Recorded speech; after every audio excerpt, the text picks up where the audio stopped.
Nicki Kidman and I were in the movie Moulin Rouge. She starred in it, of course, and the lead man was Ewan McGregor. I was a face in the crowd. There's a crowd. That looks like me, but it's a bit hard to tell.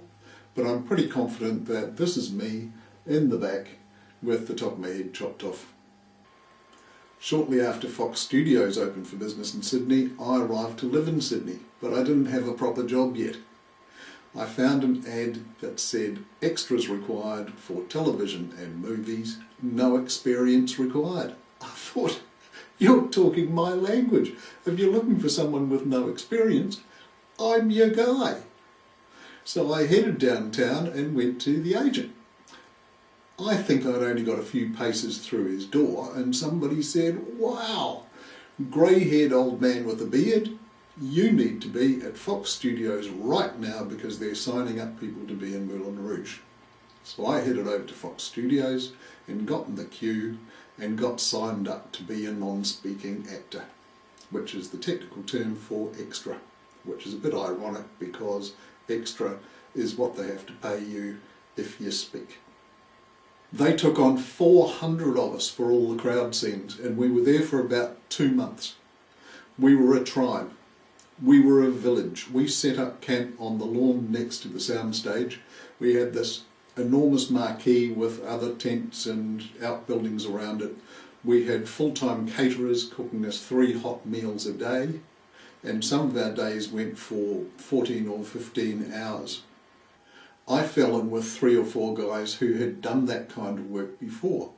They'd worked on other movies, they'd been in the entertainment business for years, and they were just great. The stories they had to tell were fantastic, and they were able to guide me through the whole thing and explain to me a lot of what was happening. In the end, I learned a huge amount about the movie business and how it all works. We'd start our day by putting on our costumes and getting our makeup done and having breakfast. Then 80% of our time involved sitting around talking about all sorts of things. Current events, gossip, anecdotes about our personal history, and telling jokes.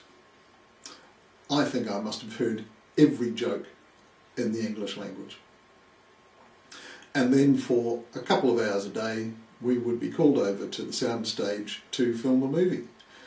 And that involved watching a whole lot of very, very talented dancers doing their stuff and responding appropriately. But I was absolutely fascinated with the whole thing. There was lots of technical stuff going on to do with lighting and cameras and the way movies are made, and I just loved it. It was a fantastic time. I had a wonderful, terrific experience. It was great. During the whole filming of the movie, there was only one occasion when I was actually asked to do some acting. While they were filming the Can-Can, a film crew came over and said, "We need somebody to drink a glass of absinthe really quickly." I said, "Oh, pick me, pick me." They said, "Oh, all right then, here you go, drink a glass of absinthe really quick." I drank it very quickly. They said, "No, that's not quick enough." So we did it again. They said, "No, that's still not quick enough." So we did it again. We might have done it 4 times, and eventually they said, "Oh, well, that'll have to do," and they wandered off. When the movie came out, I looked for that scene, and it wasn't in there. They'd cut me out. I was so disappointed. But then, when the DVD came out, there were 2 discs. One of them had the movie on it, the other one had all sorts of special things, including extended versions of the dancers. They had an extended version of the Can-Can, and in the middle of the Can-Can, you can see me doing this.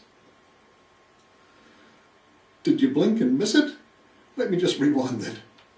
There we go. That's me. In the whole history of the universe, my entire acting career has been reduced down to 0.2 of a second of film that wasn't included in the movie. I put a lot of time and effort into Moulin Rouge, and I loved it. And ultimately, because you can't actually see me in it, I reckon I got paid very, very well for no contribution at all.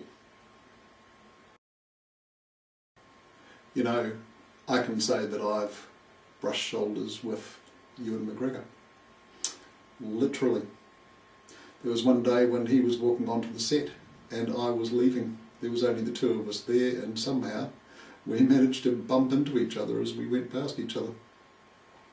I looked over at him and smiled. He looked back at me and looked really, really annoyed and said nothing and carried on his way. Oops.